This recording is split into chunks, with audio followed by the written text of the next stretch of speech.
President Biden and First Lady Jill Biden have arrived and are expected to meet with families of the victims in the mass shooting there. Meanwhile, ABC News has obtained a document allegedly posted by the suspect online. Authorities say it appears to show how he carefully planned the shooting. ABC senior investigative reporter Aaron Katersky and ABC's Kenneth Moton joining me live now for more on this. Kenneth, we saw President Biden and the First Lady lay down flowers at the scene along with other New York leaders. What else can we expect from the president's visit today? Well, Diane, right now, President Biden and the First Lady are meeting with the families of those 10 victims after those victims were gunned down over the weekend. Mostly black people who were targeted because of the color of their skin. He is, at this hour, we understand, wrapping his arms and giving words of condolences and support to those family members at a community center. The president also meeting with first responders, law enforcement. He and the First Lady, before that moment there at the community center, when they touched down in Buffalo, they went straight to the Tops Market, the scene of this horrific and heinous crime, and they laid down flowers and prayed there at that memorial, where we saw a growing memorial there of flowers and cards and just people sharing memories of those victims, those people who were, many of them, pillars of the community as well. The president is expected to speak around 1 o'clock, and the White House says the president will call this horrific crime what it is, a hate-filled attack that was motivated, again, not only by hate, but domestic extremism. We asked the White House press secretary, who told reporters on Air Force One, we asked her about how deep these remarks will go when it comes to replacement theory, something we've talked a lot about in the past couple of days.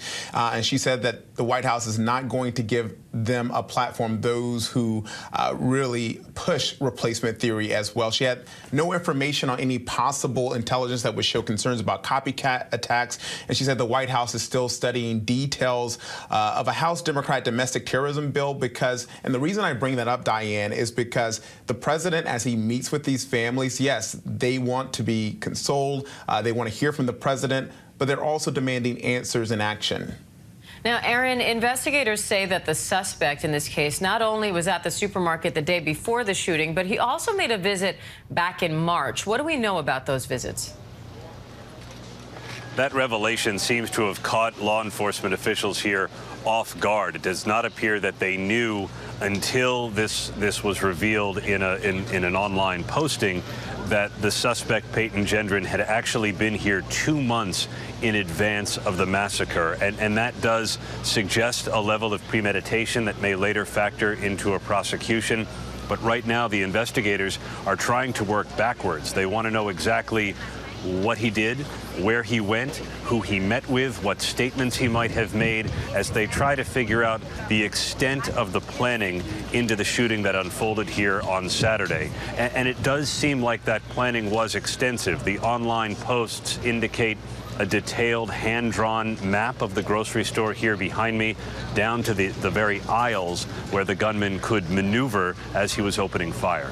Now, Kenneth, the president is also expected to call for more action on gun legislation. What do we know about what he'll say there? Well, we know the president will call on Congress to act, but we know that advocates believe that it's the president who should take some executive action if Congress won't act when it comes to gun reform legislation.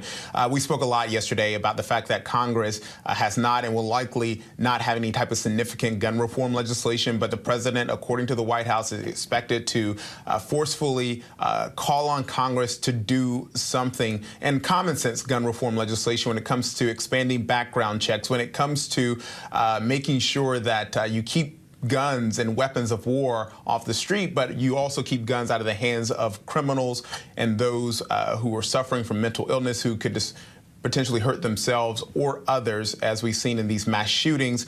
The president, we will be monitoring those remarks from the president later today, but again, they're expected to come around 1 o'clock, Diane. Now, Aaron, overnight, the suspect's friend spoke to ABC News, saying that the suspect dropped ammunition off at his house the day before the shooting, said he would pick it up later that evening, but never did. Could that help the investigation? Well, it's certainly an interesting piece of evidence. The friend told us that investigators came to claim the ammunition that he said Peyton Gendron dropped off at his house before the shooting, and they'll certainly take a look at it. I think the friend also gave us a little bit of some character insight as well, to say that he didn't think he was a violent guy, but did like to talk about guns and ammunition and body armor. In fact, seems to have purchased a ballistic piece of metal that he at one point hung on his wall. All right, Aaron Katersky, Kenneth Moton, thank you both. Hi, everyone. George Stephanopoulos here. Thanks for checking out the ABC News YouTube channel. If you'd like to get more videos, show highlights, and watch live event coverage, click on the right over here to subscribe to our channel. And don't forget to download the ABC News app for breaking news alerts. Thanks for watching.